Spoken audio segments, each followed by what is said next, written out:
Buhay Online, chikahan at kaalamang pangkabuhayan. Ating tunghayan, pakinggan at tuklasin ang mga pangyayari at kaganapan sa mundo ng online. Buhay Online, chikahan at kaalamang pangkabuhayan. Alamin ang pinaka-latest trends mula sa trabaho at kung hanggang saan na ang narating ng teknolohiyang ito. At ngayon, narito na ang ating host, ang ating Techie Mommy, si Jaye C. Bautista.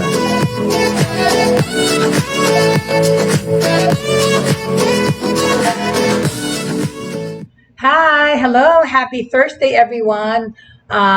Well, of course, I'm so happy that I woke up to a new day. Thank you, Lord, sa bagong buhay at bagong araw. But I'm just a little bit unhappy about my internet connection. Please, okay, tinweet ko na to, nilagay ko na rin sa Facebook, PLDT, para nyo ng awa, what happened, right? Yesterday at 6:35, I was working online. I was actually talking to a student, bila na lang namatay, as in namatay ang aking internet. As in totally dead. Tung fiber, ng PLDT fiber ang gamit ko, no? And I've been so happy for the past 4 months that I moved here to Pampanga, saying that mas mabilis ang internet connection. Pero last night, nakakaloka, at 6:35, biglang namatay, as in. Tapos, of course, I tried to kasi may kasamang landline yun pag nagpakabit ka, to call, to report, hello, pati telepono wala. Walang telepono, walang internet, kakaloka. So, I had so much work to do pa last night. Of course, I lost income kagabi and still losing income now because I have no internet. I'm actually nakikipake sa aking neighbors. Gamit ko yung Converge ng aking kapitbahay para makapag-live stream ako sa inyo ngayon na namamatay-matay din, right? Kanina ang gamit ko yung data ko sa telepono. Pero hindi kakayanin nito yung live stream. So, ayan, yung aking kadikit na bahay was good enough, to lend me their Wi-Fi.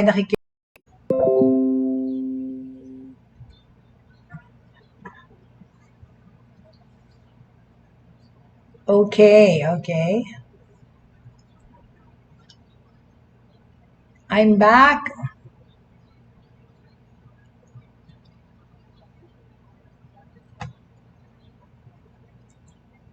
What's happening? Okay, yun na nga, no?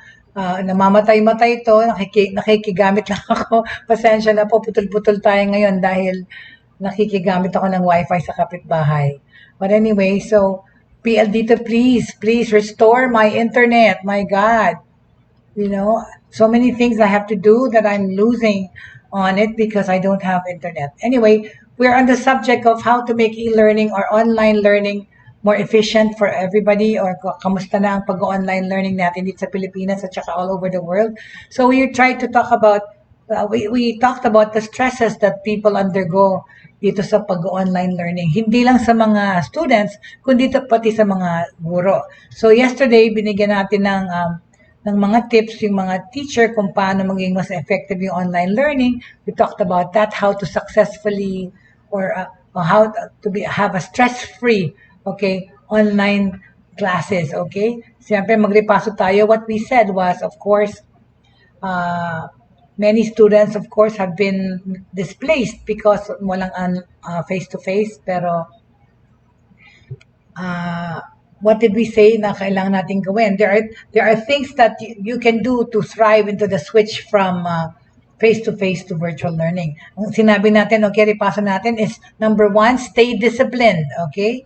Siyempre, yung bahay natin, yung kwarto natin, hindi mukhang classroom, but we have to at least change our mindset, okay? Bilang ikaw estudyante, na alam mo nang, hindi ka pumapasok sa eskwela, put it in your mind that ang eskwela mo ngayon ay yung bahay mo. That is the reality, okay? To concentrate on schoolwork, set aside a workspace and create a study schedule. Just as you would, kunyari, kung nag-aaral ka, di ba? Bilang estudyante, kunyari yung dining table mo, pag time na first course studies, kunyari wala kang corner, wala kang kwarto, di yan, gawin nyo na yung dining table, may isipin mo yan na kunyari yung desk mo, okay? But you want to make sure that you attend live online lectures or use your time you would normally be in class to watch lecture schedule. So be disciplined. Ayusin yung timetable nyo. Okay? Teacher and student. Number 2, be flexible, okay? Your classes are now online lectures, so videos or a series of readings. Ang library mo ngayon is digital na, okay?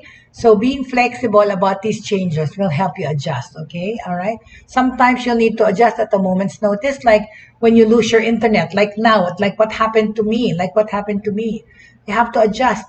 Even if you get stuck not being able to be online, you still need to get your work done, right? So have a backup plan. Ako nga, meron akong portable Globe Wi-Fi na dito naman sa area ko, walang Globe signal, nakakaloka. So, ayan, tuloy ang nagawa ko, nakipaki ako sa kapitbahay na may Converge. Kung pwedeng gamitin ko muna para mag-live stream show ako ngayon sa inyo, okay? So, yun. Ano pa ang sinabi natin? Okay? Manage your time wisely, okay? Sa mga nag-aaral. The benefit of face-to-face classes is that you can rely on them to assess where you should be in the curriculum and remember what exams and deadlines are coming.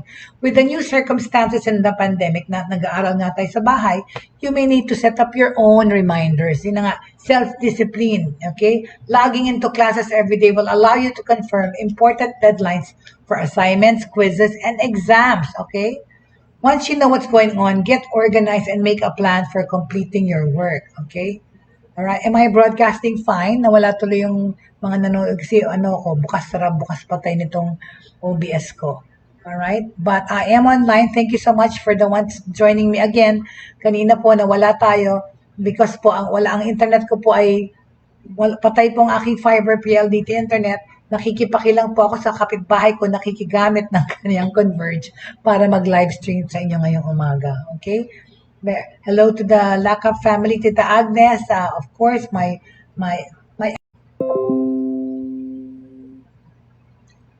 Ay, nako. So sorry.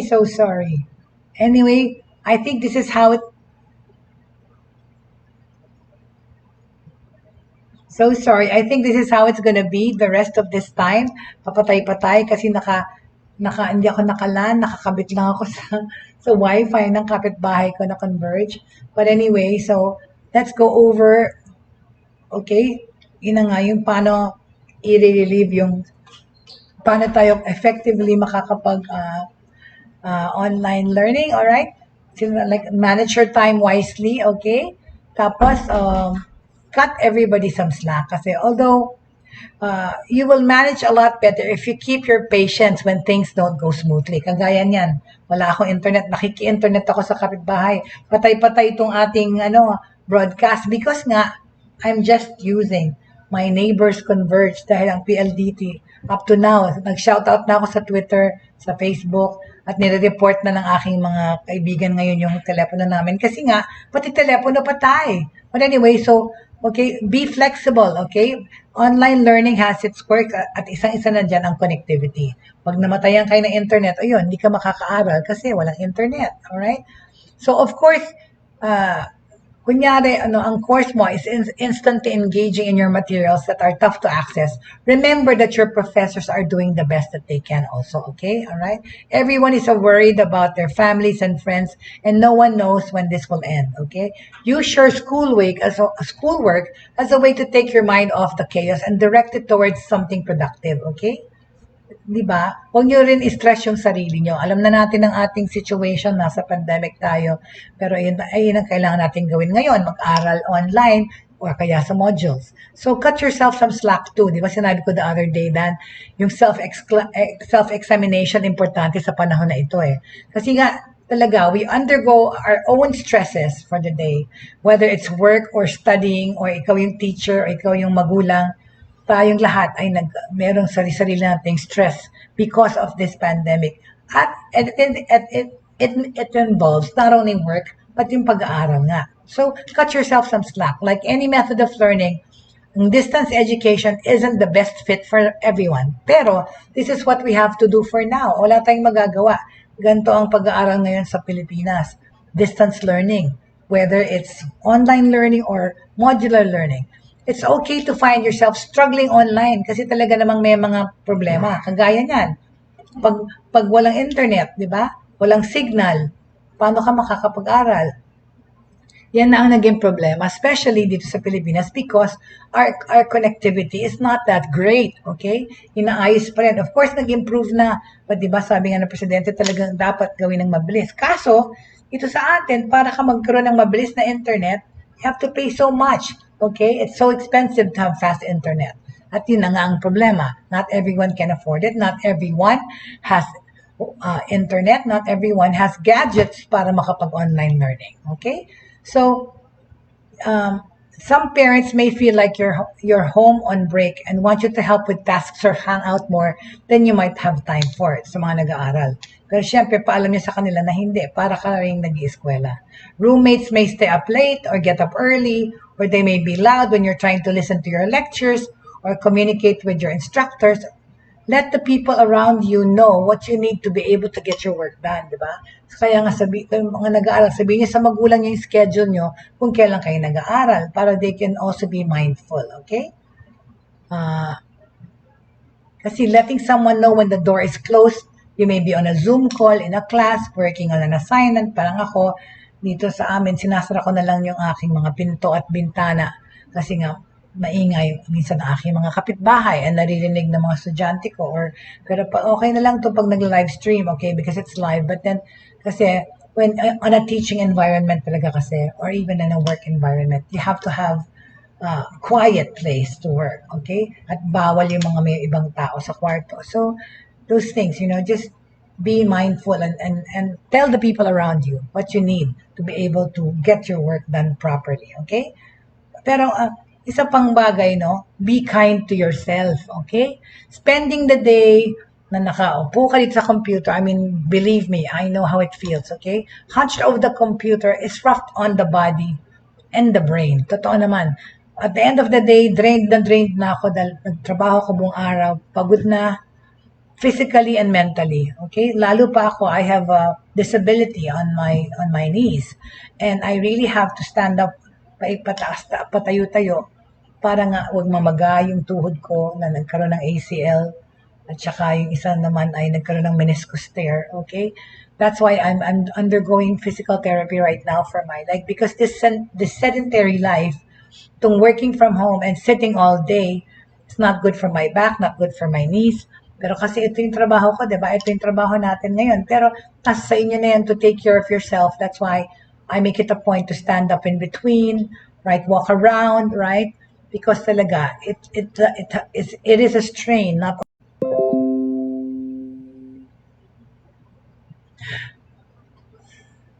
okay. Ayan, like I said, I think this is how it's gonna be. Paputol-putol tayo kasi sorry dahil nakikikabit lang ako ng internet. Namatay na naman. So I was going back to what I was saying, be kind to yourself, okay? Examine yourself, tignan niyo yung sarili niyo kung okay pa kayo. Right? Kung pagod kayo, magpahinga kayo sandali. Okay? Because, and drink lots of water, which is what I do really. Whatever you need to do, don't forget to drink water. All right? Chemistry and biochemistry students, typically have more kinetic learning experiences than many other majors. We have may mga lab kasi sila. Yun ang nahihirapan ng online learning kasi hindi mo naman lahat pwede ma-simulate mo yung lab. Kaya ano kayo, medical student, dentistry students, paano yung gagawin yung online learning, right? Ang hirap.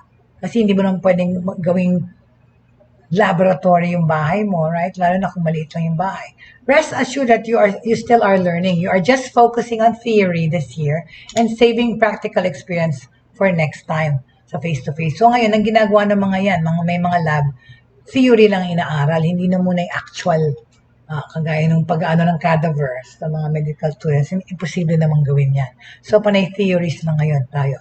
In the meantime, try propping up your computer into a makeshift standing desk para sa mga simulations ng lab test, alright? Pati yung mga IT may lab din yun, Okay? Tapos ano pa ang dapat matandaan para maging less stressful tong pag-aaral online? Keep in touch, okay? Yung social life nyo, hindi mo naman kailangan patayin dahil nag-aaral ka online. Pero, i-ano mo yung time mo, right? Keep in touch. On campus, opportunities to ask questions, join study groups, visit yung mga teacher or mga tutors, and chat with friends are a short walk away. Dahil nga sa distance learning at dahil dito sa ating social distancing because we are not studying face-to-face, itong mga dating activities na to help you keep up with the course and keep your sanity at school. Of course, interaction with other people. Ngayon, naputol na yan dahil nga online learning tayo or modular. Please, still keep in touch with people. Okay? Hindi naman kasi, sabihin niya na hindi ka na, okay, wala yung face-to-face interaction, but of course, you have to make do. Like I said, change your mindset. Nakaka-Zoom naman kayo, di ba? Nakaka-Skype, nakaka-Viber, nakaka-WhatsApp. You know, you can still keep in touch. Hindi mo lang mahawakan, hindi mo lang maramdaman or ano yung ano niya, nandiyan sa presence maharap, but still, nakakapag-interact pa rin kayo, right? Pero yun na nga, virtually lang, alright? Well, so don't stop keeping in touch with other people. Humans are social creatures, some more than others. But of course, connecting with people matters to most everyone, right? Yun na nga yun, okay? Online, okay, you need to make a conscious effort to stay connected. Yun na naman, ano yung connectivity, naluloka ako dahil wala akong PLDT internet. Alright? Alright? Please, please, please. I-on nyo na ngayon dahil napakarami kong kailangan gawin today. So, those who are viewing me today, thank you so much for joining me. Pasensya na po kayo. Papatay-patay ang aking connection sa OBS ko kasi po ako ay nakikigamit lamang ng internet. My PLDT fiber has been dead since last night. And I've already shouted out sa Twitter, sa Instagram, sa Facebook ko kasi hindi rin ako makatawag para mag-report dahil pati yung landline, patay, kakaloka, right? But anyway, I'm here. Thank you so much for joining me. I'm talking about how to make e-learning more effective and more efficient. Okay, how to relieve stresses from online learning. Okay, nandito na tayo sa be kind to yourself. Okay, all right. Okay, so as I was saying, all right, don't stop keeping in touch with other people. Kasi nga, like I said, connecting with people matters for everyone, okay? Kasi nga, kung dati kasi, no, nakakausap mo yung mga kaklase mo, teacher mo, online, ikaw na ang dapat maggumawa ng conscious effort to stay connected. So reach out to your professor with questions. Participate in online discussions through your course. Join virtual study groups, join chat rooms, or chat rooms, right? Or virtual study sessions, and keep in touch with your peers via phone calls. You can call them naman, di ba, sa cellphone nyo, text messages, email, and of course through social media. Ayan, mga messenger, WhatsApp. Okay? Discussion boards are great for crowdsourcing answers to questions many other students are having. Faculty are pleased to see when one student asks a question and it is answered by another student. Excuse me po. Ito ay totoo para sa both para sa class material and for general how-to questions. If you find you thrive on structure, kunyari, incorporate communications into your schedule, all right? Many faculty are doing virtual office hours. Kaya nga, whether by video chat or by message board, available naman dapat yung mga teacher nyo, yung mga guru nyo, right? Yun na nga, kagaya ng sinabi ng anak ko, yung sa kanila, you know, yung meron silang para mga guidance counselor who they can text, they can actually call on the phone or email. Pati rin yung teachers, dapat ganun din yung accessibility, di ba? Excuse me. Make use of these. You know, use all those platforms. You know, it's very helpful for students to reach out to faculty and other students with ideas on studying and how to stay engaged. Yun na nga rin pag may mga group project, right? Of course, nami-miss nila yung nakakapagbulungan kayo, nakakapag-usapan kayo mismo sa classroom, pero hindi na nga ganyan ngayon. So, again, back to ibahin nyo yung mindset nyo. Your home or your room is now your classroom. I-pretend mo na lang sa sarili mo na nasa classroom ka. Tapos yung mga kaklase mo nandyan lang sa tabi mo, pero nandyan kayo sa chat room. Nakakapag-zoom din naman kayo, right? So you can see each other and talk to each other. And in fact, if you want to send secret messages or private messages, you can do so naman din in Zoom, right? I-private message nyo yung teacher nyo or habang naglalesson kayo, pwede kayong mag-chat, diba? Sabi nga ng anak ko, ganun naman sa Ateneo, they use Zoom and there's a chat component there, okay? Okay, add your calendar, okay, adding to your calendar your instructor's office hours, and if there is one, the link to the Zoom, di ba? Or other platform meetings, kasi ang Zoom, kailangan magbigay ng link. That way, you'll get a reminder, kunyari, oras na para mag-meeting. Tapos hindi mo mamimiss yung opportunity to get help during those office hours. I think that's a good thing to do na mag-offer ng office hours yung mga teacher na kung kailan sila pwedeng kausapin alright? Dahil kung hindi naman kasi, minsan kasi naman din, pag in-email mo, hindi mo alam kung kailan sasagot sa'yo kasi hindi mo alam kung nagbabasa ng email all day long yung teacher mo. Not unless they're tech savvy also that they can incorporate, of course, on their cell phones, they can see their emails, right? Okay? So just because you're forced to be isolated or stay at home, it doesn't mean you're alone, okay? Close and regular contact sa mga professor, sa mga classmate, pamilya at kaibigan will help you stay motivated and engaged, okay? Wag lang masyadong maging biglang lahat ng oras mo sa social media, hindi ka na nag-aaral, okay? While so much is outside of your control right now, taking advantage of ways to virtually engage with school, such as using digital tools and reaching out for help, it's a small measure of control that can help in an uncertain world. Di ba sabi ko nga wag mahiyang humingi ng tulong, right? Lalo-lalo sa mga nag-aaral online. Don't be afraid or huwag kayong mag-atubili na kausapin yung teacher nyo, yung pamilya nyo, yung kaklase nyo, kung kailangan nyo ng tulong. Okay? Very good. So, how to make e-learning still super effective, all right? I still have more tips on that, okay? All right? Para sa mga eskwelahan at sa mga teacher. Choose the most effective teaching methodology, di ba? Piliin nyo kung ano yung parang maiisip nyo na pinaka-convenient way, both para sa nagtuturo at sa tinuturuan. You know best about which method of teaching will result in the best outcomes in your particular student demographic, di ba? Diba? Kunyari, with a self-paced or asynchronous learning method or live class synchronous learning method work better, you can choose between blended, diba? Flipped, or inquiry-based learning methods which will ensure greater engagement and learning outcomes for your class. These days, okay, ang mga bata ang nag-aaral are used to doing research and going online while they are up and about using a laptop or a tablet or a smartphone, okay? Select an organized content structure and add media, okay? Use your online learning tool or LMS, okay? Ano ba yung LMS, alright? Sige, pag-usapan natin kung anong LMS. Ang LMS is a learning management system, okay? Learning management system. Yep. Sandali, bakit nawala yung aking learning management system?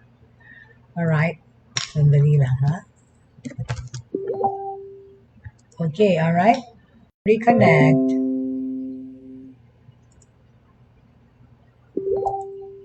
Okay, ayan na naman. Para kung bukas tara itong aking OBS. Well, because of my internet connection. Pasensya na po kayo. Pasilip-silip ako palabas-labas dito sa aking programa kasi po ang aking internet ay hindi stable. Okay, balikan ko na naman at PLDT, please. I beg of you, restore my internet. It's not only mine, this whole block.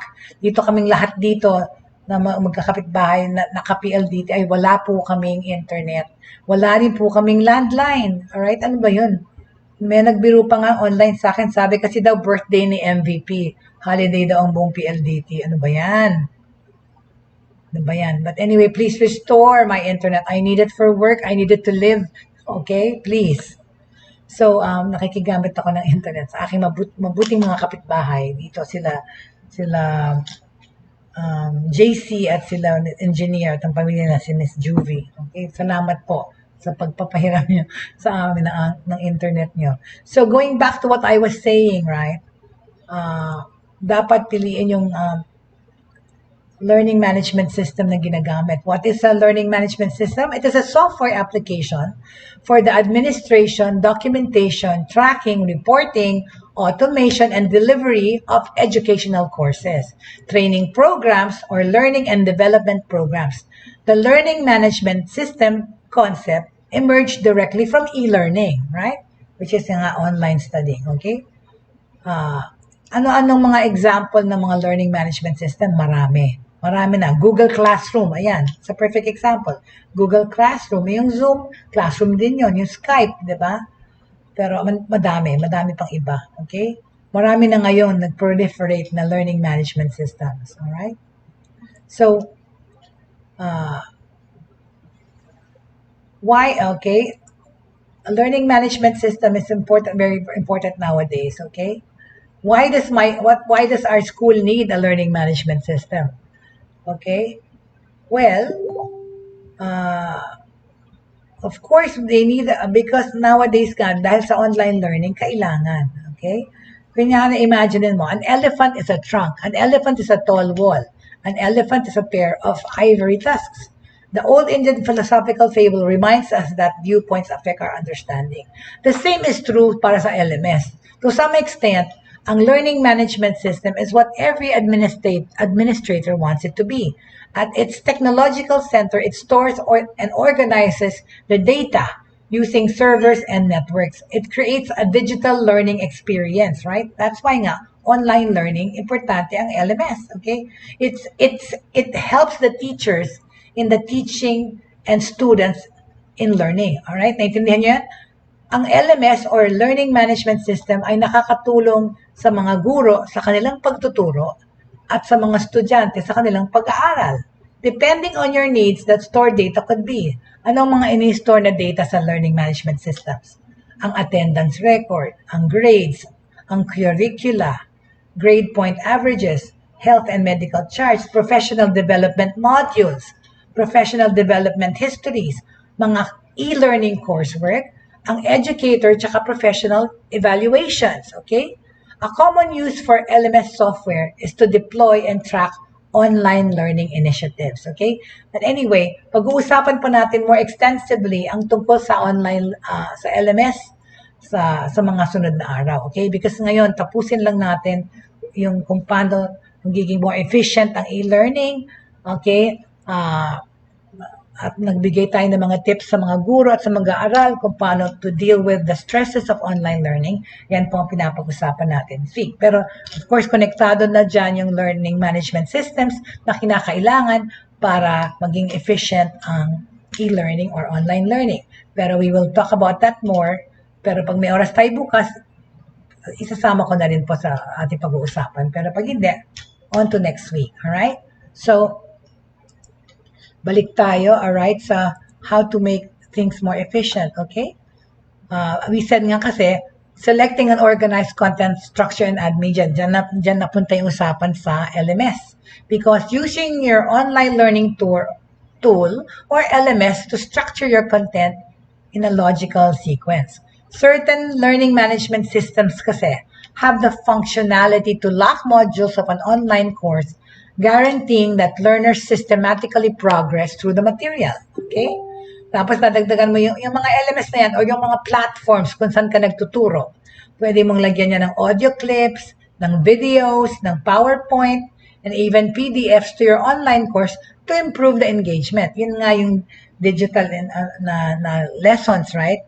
Na kinailangan mag-training ang ating mga old school guro dahil hindi naman nila alam gumawa ng PowerPoint na may mga gumagalaw na graphics, may mga music, right? And yung mga learning management platforms, pwede mo i-incorporate yan. Yung mga music, mga videos, mga MP4s, okay? So you can incorporate this to your online course to improve better engagement. Pati paglalagay ng mga 3D, na 3D graphics, di ba? Hindi na flat ngayon yung mga materials, gumagalaw-galaw na, 3D pa, right? These are the mga 3D graphical displays of information that move, di ba? Dynamically, are invaluable when it comes to presenting complex topics. Yun na nga eh. Minention kayo ng isang araw, dapat yung mga materials engaging. Kasi online ka na nga nag-aaral, di ba? May tendency to nod off or naantok ka. Pwede ka makatulog. Pero kung engaging yung material, di ba? Yung attention mo, mapofocus doon, right? That's why nowadays the teachers have to be more very creative about making their presentations or their materials. Eh yun na nga, yung mga hindi man tech savvy, paggawa mo sa pamangkin mo or sa apo mo kasi magagaling na yung mga ang dami nang magaling gumawa ng ganyan, right? You should also pay attention to the length of the module and duration of the video, as it needs to capture the imagination of the online learner and not allow them to get bored. Ayun, kakasabi ko lang. Totoo naman. Kaya dapat engaging, pero wag naman masyadong mahaba. Diba? Ang 8 to 10 minutes nga na PowerPoint presentation, naaantok na yung mga nanonood. Ano pa kaya yung 1 oras o 3 oras na klase? Right? Okay? Tip ko lang ulit sa mga teachers, okay? Use attractive instructional design, okay? Follow best practices when designing your materials. The pages should be clean and not cluttered with too many facts or questions. Most learning management systems use the Google Material Design, which is intuitive and easy to navigate. So, ayan kapag gumamit kayo ng Google Materials, mas maganda. Okay. All right, we're back. Okay, I'm back. Pasensya na pasundot-sundot yung pag-broadcast ko kasi po ako'y nakikigamit lang ng internet dahil ang aking PLDT po tayo. Anyway, so going back nga to what I was saying, you have to choose the right software solution for you, okay? The e-learning software you select must meet the needs of the teachers. A good e-learning software will help you launch live classes, create self-paced or scheduled courses, and use an online content library to store all your digital sessions. Ang mga additional features such as an integrated e-commerce portal and mobile application may be present in the LMS as well. Kaya nga malaking bagay talaga na magandang LMS ang gamit nyo or learning management system sa pagtuturo. Kasi nga, like I said, ang LMS or learning management systems ay nakakatulong sa teacher sa kanyang pagtuturo at nakakatulong sa estudyante sa kanyang pag-aaral. Okay? Encourage students to form online groups for synergy. Okay? Okay, mga teacher, okay? Mga eskwela. Each student, okay? Bawat estudyante ay mayroong unique skill set. Diba? And you can encourage them to join study groups online, diba? Webinars or chat rooms and work on projects together. Okay? Yung mga webinar pala, yun yung mga ina-attendan na meeting.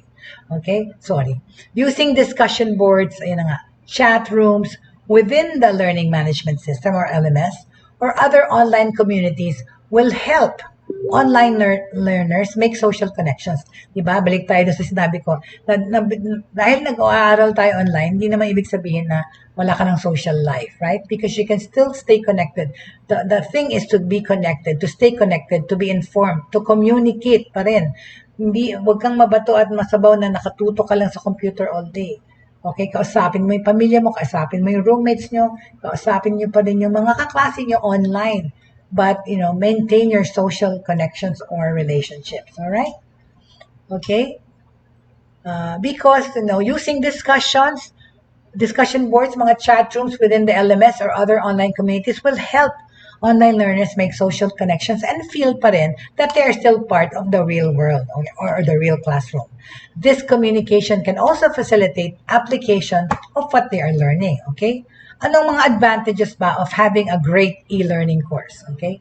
These days, di ba, ang mga tao ay sanay sa pag-research online, right? Meron din mga research addicts, walang ginawa kundi mag-online para magbasa, maghanap ng news, magbasa ng facts, okay? So people are used to doing research and going online while they are out and about, kahit mobile sila, using a laptop, tablet, or their smartphone, okay? Moreover, kasi with this technology, helping them stay connected, accessing excellent courses no matter their location is possible. Online learning can be super effective and efficient kung pakikinggan nyo itong mga sinasabi ko, mga pointers, and i-apply nyo to when preparing and delivering your online lessons. Okay? All right. So, if there are any questions, please feel free to fill in your questions, all right? Good morning, Jake Elazar. Hello. Good morning.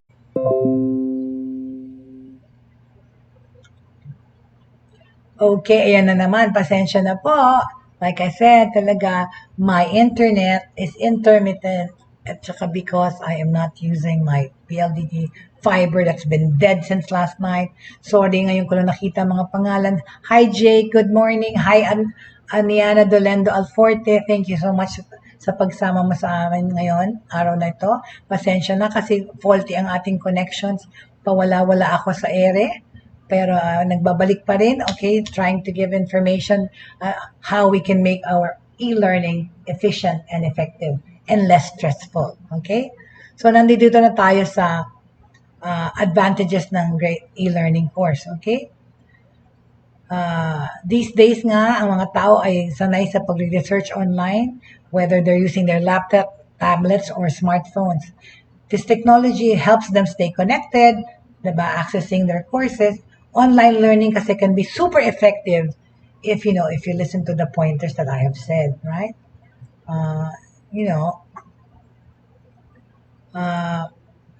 there are also, I want to talk about also ways for you to manage your stress online.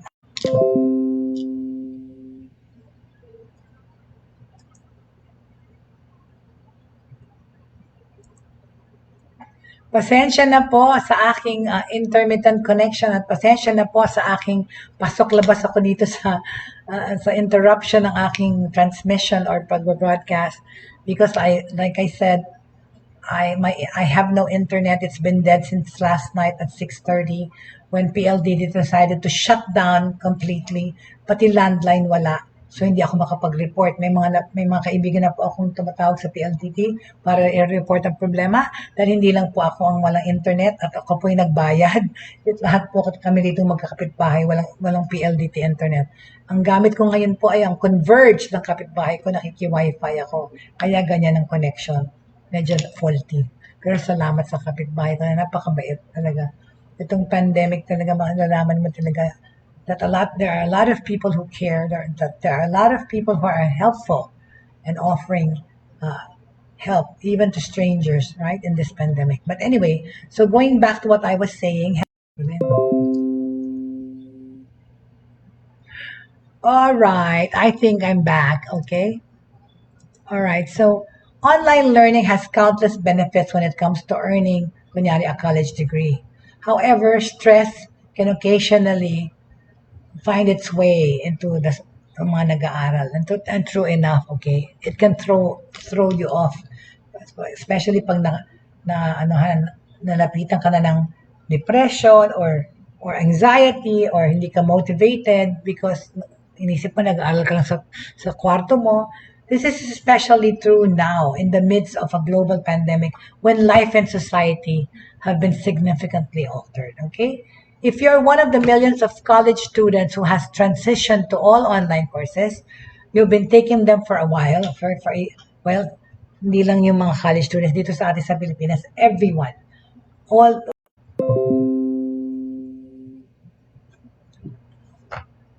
Okay. I think it's getting worse, yung aking connection. I think it's getting worse, but yeah. But we will end this lesson today. We will end this episode today by talking about how our students or our learners can manage stress in this pandemic and how we are learning online, how we can manage our stress, okay? Unang-una, mga darlings, mga anak, mga students, find a quiet place to work on your online studies, okay? Pero syempre, of course, yan na naman yung hindi lahat may malaking bahay, hindi lahat may more than 1/4 sa bahay. But I know it's hard and difficult to find a quiet place where you are not going to be disturbed. But try to find a quiet place or your workplace because you aren't in a regular classroom. And as an online learner, it's importante na makahanap ka ng lugar mo kahit saan, sa isang sulok ng bahay nyo that you will be comfortable and quiet para ka makafocus. Kasi talaga naman, yung distractions, hindi mo maiiwasan. Lalo na kunyari, kanyari, 2 bedrooms kayo, tapos kayo, 5 members sa family, mommy, daddy, tapos 3 kayo magkakapatid. lahat kayo nagsishare ng kwarto sa isa. So, paano ka makakahanap ng quiet place? Well, in the corner of your house, siguro kung doon ka na lang maghanap ng quiet place sa isang sulok ng bahay nyo na naaabot ng internet, doon ka maglagi para lang huwag ka maingayan sa iyong mga kapatid or even sa conversations ng mommy at daddy nyo, okay? But it's very important to find a comfortable, quiet place for you to focus. Kaya nga, this could be in a bedroom, in the kitchen, on a patio or balcony, or even at a park, while you can listen to the birds chirp while reading an ebook. Or, like I said, a corner of your house. Kung hindi masyado malaki, humanap ka ng iyong sariling lugar, okay? Being at home, okay, being at home with parents, children, okay, siblings nyo, mga pets nyo, can be quite distracting. Totoo naman, di ba? Yan ang dilema ng marami kong estudyante eh. Pag nausap eh. Nung umpisa kasi ng pandemya, nung beginning, parang wow, it brought families together. It brought families closer. Eh, lalo na ito kanya sa Pilipinas na talagang totally sarado yung eskwela, elementary o kindergarten to college. Sa Japan, hindi eh. College lang ang hindi pumapasok. Elementary tsaka high school, pinapapasok nila sa pandemya. Kaya ayun, yung mga nagkaka-infections. But anyway, so yeah, everyone, okay, there can be a lot of distractions because nga, you live with other people, other circumstances, okay? May pet ka pa, tapos may mga kapatid ka pa na roommate ka pa. Well, it's really very hard. Okay? Very hard to focus in that manner. Okay? So, those things, maraming distractions, okay, sa bahay or ang pag-aaral sa bahay. Plus, many online classes require students to participate in interactive sessions, yun nga, sa Skype, sa Zoom, and other web conferencing platforms. This means you might have to speak or present information. Pero yun na nga, parang classroom setup yun, may recitation. Sabi nga anak ko, may recitation naman talaga, verbally or even on video. Not to mention intently listening in on your instructor and fellow classmates, right? The key is to make everyone around you aware of the fact that you need a quiet location where you can concentrate and put on your undivided attention towards your online learning requirements. Kaya nga di ba? Sinabi ko na yan kanina. Ipaalam mo doon sa mga kasama mo sa bahay na, kunyari, itong oras lang na to, kailangan, 3 oras lang po. Kailangan ko lang ng katahimikan para makapag-aral or may exam ako. Pero paalam mo sa mga kasama mo sa bahay, okay? Alright, number 2, identify and use more effective time management strategies, okay?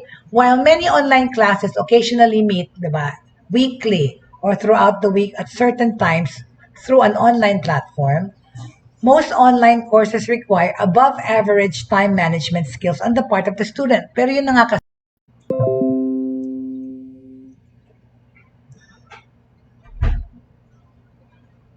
Okay, are we back? Okay, am I back? Yes, I'm back. Hi, siguro sana last na lang na yung napagpatay. Sorry, I'm so sorry. Hello, I'm back. Parang sinasadya, di ba? Kasabi ko parang sana last na disconnection na yun. Agad na putol. But anyway, but thank you pa rin po. Salamat pa rin. Thank you, Lord, that I'm able to broadcast today. Kahit na paputol-putol po. Thank you sa aking kapitbahay sa pagpapahiram ng kanilang Converge, hindi PLDT. PLDT na maraming nagre-reklamo. But tuwang-tuwa pa naman ako kasi nga since lumipat ako sa Pampanga, mas mabilis yung internet ko. Kaya yung fiber internet ko kaysa sa gamit ko sa Manila. But anyway, okay, PLDT, please reinstate itong lahat kami dito, aming Wi-Fi, please. Anyway, so, as I was saying, alright, dapat, okay, identify and use more effective time management strategies, okay? Because nga, hindi mo maano yung oras mo dahil kahit sa bahay ka lang nag-aaral, parang ako pagtrabaho, I actually spend more time working than normal. Kasi nga, alam mo na nandyan lang yung computer mo eh. So, para sa mga nag-aaral, examples of time management for online learners, okay? Make a task calendar for yourself, okay? Create a calendar for each online class you're in. Map out when specific assignments are due, when quizzes or exams will be held, and block off time to dedicate to studying. Yan ang importante sa mga nag-aaral online, okay?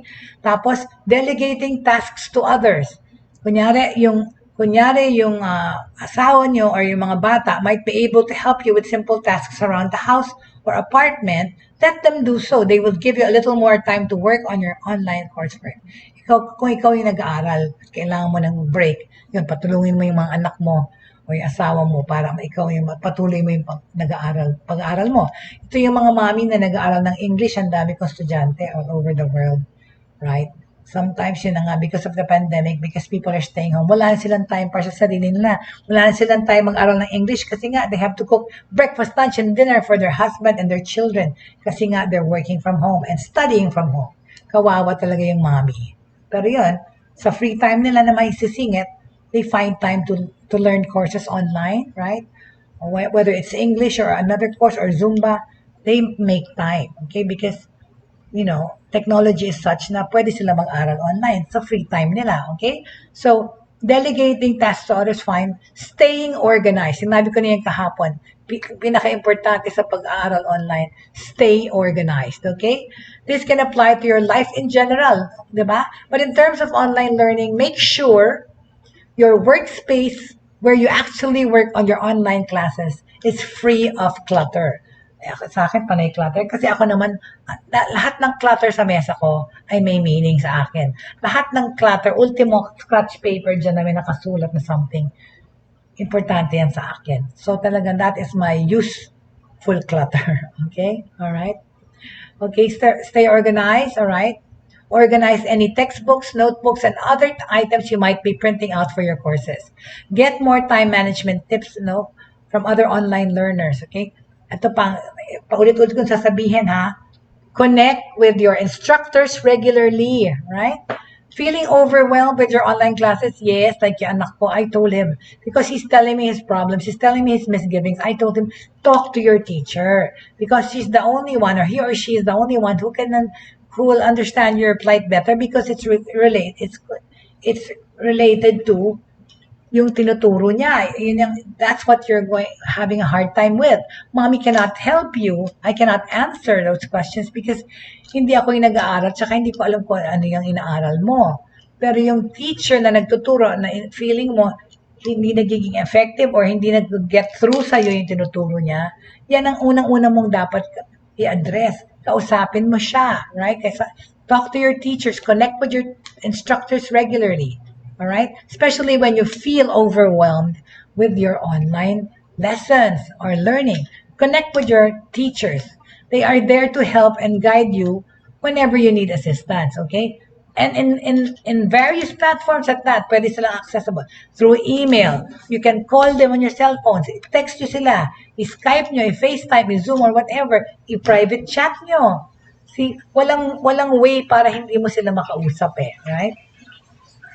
Yun nga lang, kung i-messenger mo tapos naka-scene mode, doon ka ma-hurt lalo, di ba? Pag scene mode ka ng teacher mo. But anyway, there's other things. Di sila pwede magpalusot dahil pwede mo rin silang kontaktin sa email, sa cellphone nga, tawagan actually. Pero syempre, pwede naman na hindi sagutin. But please, teachers, be accessible naman to your students, lalo na kung meron silang kinakaharap na problema.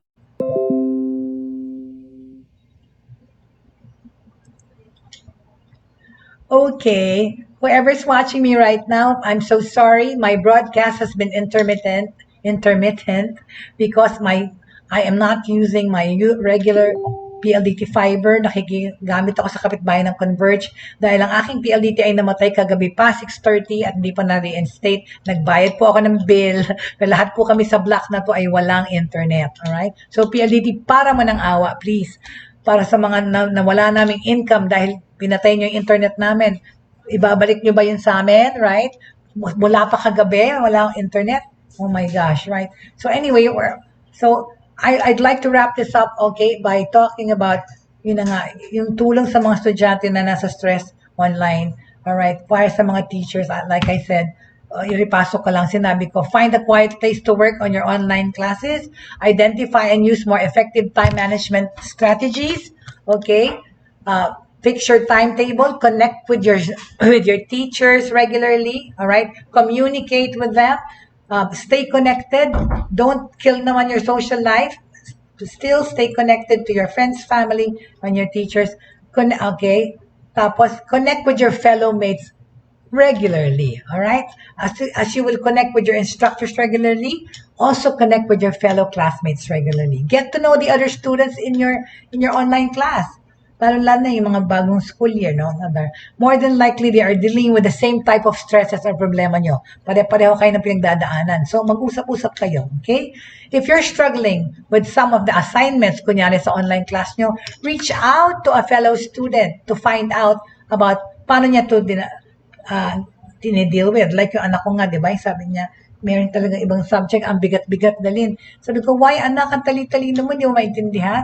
Hindi naman yun sa talino. It's just that is having a hard time coping with how to learn in that environment, specifically that subject. So I told him, talk to your teacher and also talk to your colleagues or your classmates to find out if they're having the same problems or kung talaga nahihirapan ng lahat sa pagtuturo nitong particular teacher, mag-usap-usap kayo and tingnan nyo kung paano nyo i-deal with at kausapin nyo yung teacher, right? Perhaps you can collaborate while still actually doing the work independently, okay? Kasi if you're struggling with assignments online, reach out to your fellow students to find out how to deal with it and help each other, okay? Group projects are often part of online learning, which specifically lend themselves to this type of collaboration. That's why nga may mga chat room, may mga, di ba, private rooms na pwede mong igawa. Sa Facebook, pwede ka nang mag-create ng room, pwede kayo doon mag-meet ng mga klase mo, gumawa ng school project. But the key is to stay connected. Stay informed, stay connected, communicate. Alright? Tomorrow, marami pang mga tips para kung paano maging effective ang online learning. Teacher side, student side, parents side. Okay? Maraming salamat sa mga sumama sa akin today, kahit napaputol-putol ang broadcast ko. Alright? Ano ba? Sino ba may birthday? Today is July 15. Well, wala akong alam na may birthday. Bukas pa yung alam ko may birthday. So, wala akong babatiin today.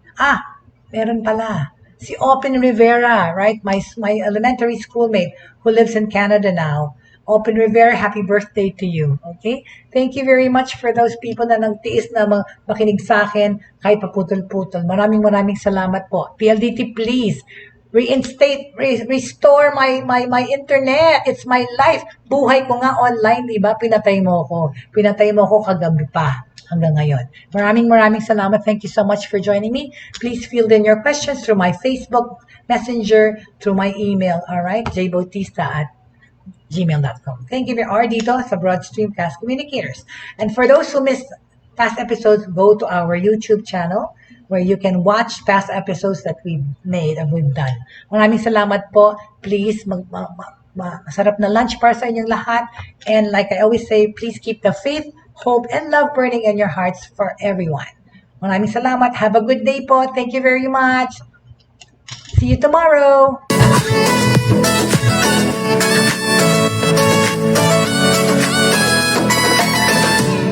Inyong natunghayan at napakinggan ang mga makabagong pamamaraan sa mundo ng online sa pamamagitan pa rin ng Broad Streamcast Communicators. Hanggang sa muli, maraming salamat po.